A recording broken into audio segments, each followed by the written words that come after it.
And here we are, Aquascaping Tank number 1 out of 21 on the automated water change tank rack. If you can see here, this is obviously some of the ugliest gravel money can buy. It's glow tank gravel. It's pretty cheap stuff. I have a bunch of it left over from when I set my son's glow tank up. I'm just kind of using it here in the back of the tank to give it some depth, some height in the back. Then you see me flatten it out, and then we're sticking in our hardscape. Now, you see a lot of hardscape on the table here. We didn't end up using all of this, and I've cut a lot of me fiddling around with nonsense out. The rock that I just placed there, that is fossilized coral, so heavy, dense, but also rich in calcium. I'm gonna end up putting some more in here, you'll see later. But right here we're just kind of playing around with the sticks, kind of seeing where we can get them to fit, kind of let them flow naturally, see a stick that fits with a joint. That one right there that I just put in, I'm going to refer to that one as the dumb stick because it's dumb, and you'll see. But this is where we're at right now. I'm thinking it's looking pretty good at this point. And yeah, I think we're going to move on to putting in some aqua soil. But before we do that, we're definitely going to try to hit it with some super glue. I'm using the Gorilla Glue gel here. I'll show the camera in just a second. Right there.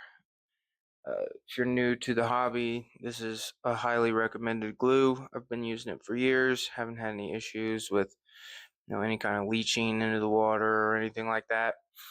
It is a pain in the ass to get stuck though. So you'll see me applying a lot, and there's even more that I attempted to apply that you won't see because I cut it out of the video. Bunch of nonsense.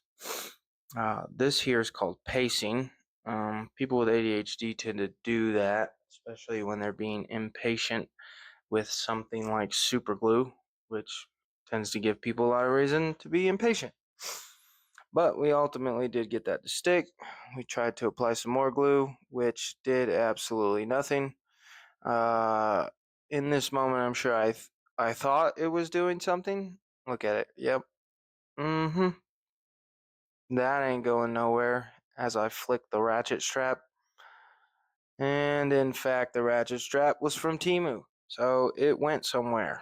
And we'll get to that part a little later in the video.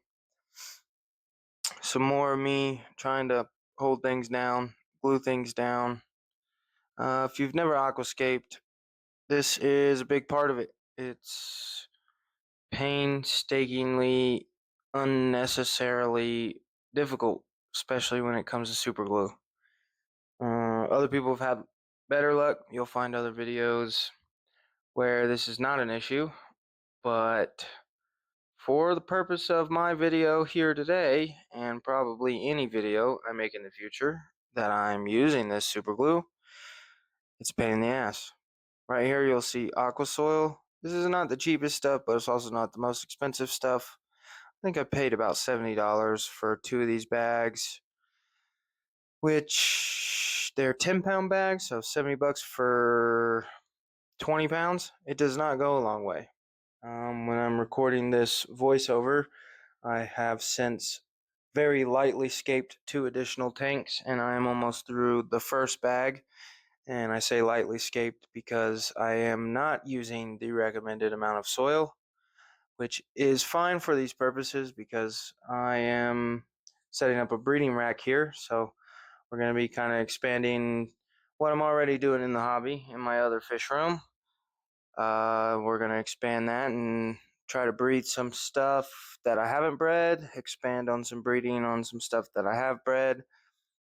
So a light amount of substrate is not a deal breaker because these fish and more so shrimp, I'm going to dabble in some fish I haven't had a whole lot of luck breeding fish, but you'll see me adding another piece of coral there, and the dumb stick, because I am also dumb and I am convinced that I'm going to get this stick, that lower long one that looks like it may be connected to that piece of coral, to stick. The sand here that I'm pushing down that I poured in is from an established pond in the tank, in the fish room. Um, the water that I'm pouring in to wet the soil is also from an established tank. We're kind of doing our best here to speed up the cycling process. So we're going to put a few of these uh, quarter quarts, half quarts. I think it might be a half quart Pyrex full of water. We did one Pyrex full of the established sand. The sand is going to definitely do more than the water. Beneficial bacteria sticks to substrate much better than it does to water. You're also going to get a lot more of the harmful bacteria in the water, but that's good for cycling the tank. You know, you want to add ammonia into the tank to start the cycle, to start the nitrogen process. I'm planting some plants here. This is Retalia. I have never grown this out of the soil. I have only grown this floating. It seems to do pretty well with my water.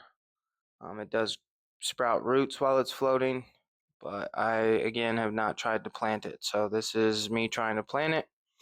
I I spent the money on the stupid tweezers that everyone who aquascapes says to buy, and I use them every time. Even though I don't feel like they make it any easier, it's still a pain in the ass to try and get the fucking plants to stay in the soil.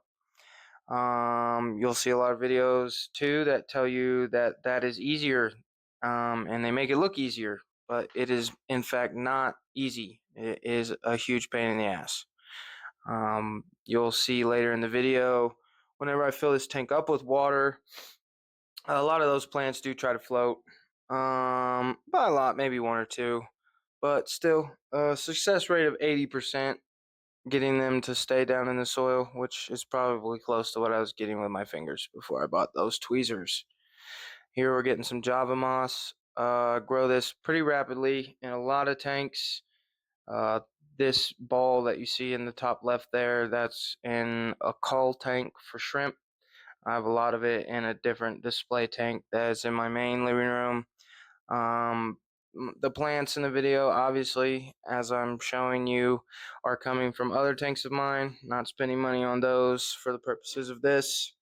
Hopefully, make money off of them one day, if they take off and grow, and I trim them from these and put them in other tanks, and hopefully run out of room in all my tanks, and I'm forced to sell them. That'd be great. Um, the Java moss I find pretty easy, especially if you get long strands of it. Wrap it around the sticks here and kind of try to twisty, tie nonsense it to itself. We're going to put the tank back on the shelf now. Phone falls, we reset it up. Now we're back to putting the tank on the shelf. Uh, I have bought every single one of these Imagitarium 10-gallon tanks from Petco, and I've done that for about a month. They're currently sold out still, and I'm missing 4. I need 4 more to complete the rack, but it has to be these Imagitariums. They measure 10.19 inches from the short side. Most 10 gallons, including the frame, are 10.5 inches across, and that would not fit on my shelf. Little quick cut there so that you can get a small time lapse of the water filling up.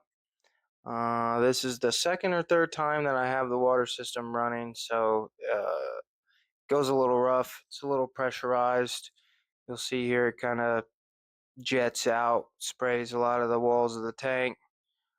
We mix up a lot of the soil, which is fine. It will settle, especially that sand, which is, as I said, already cycled. The aqua soil, obviously, you saw come out of the bag, so that's pretty fresh stuff. But yeah, we're gonna enjoy a little time lapse here. A little doo-doo. Then there is a surprise. You'll also notice that the dumb stick is gone. It did not want to stay. Oh, no, it's still there. It will be gone. Spoiler alert. And this is where the stick starts to float, and we realized that super glue earlier was not going to work. So here I am putting in some additional coral pieces. I think I'm planning on doing some pea puffers in this tank. I'd like to try and get them to breed. Calcium's not bad for them either. If you know anything about puffers, they do have a beak, so calcium is good for their growth and their beak health. They'll also use it to trim by picking at it. Tank is now full, and this is just more of me trying to get the stick to not float. Fun fact about wood, it likes to float. Here is immediately after filling it and getting the stick to sink. I think it looks pretty good. Obviously the water's a little murky. We're gonna go in here, hook the filter up. I'm running the linear piston air pump. That system is hooked up to this, and it goes through the wall into the fish room as well. Working pretty well for me so far. I have 5, 6, 7, 8, 9, 10 tanks, 10 filters hooked up. 2 of those being pretty deep in 100-gallon. Everything's running over pressured, so I have valves, all of them down. This is the end of the day 1 of the setup, and we're going to cut here in a second to what it looks like today, which is about a week later. Put these into slow motion so that you can kind of get more time to view them. ADHD makes me a little hasty with the camera, so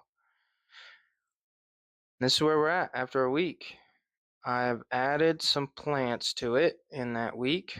I've also added Sauron's helmet from Lord of the Rings, which I don't know if I get a close-up in this video, but you'll see a marble pothos there, a golden pothos. We've got some red root floaters hanging in the water. Yeah, that's it. Enjoy the rest of the clip.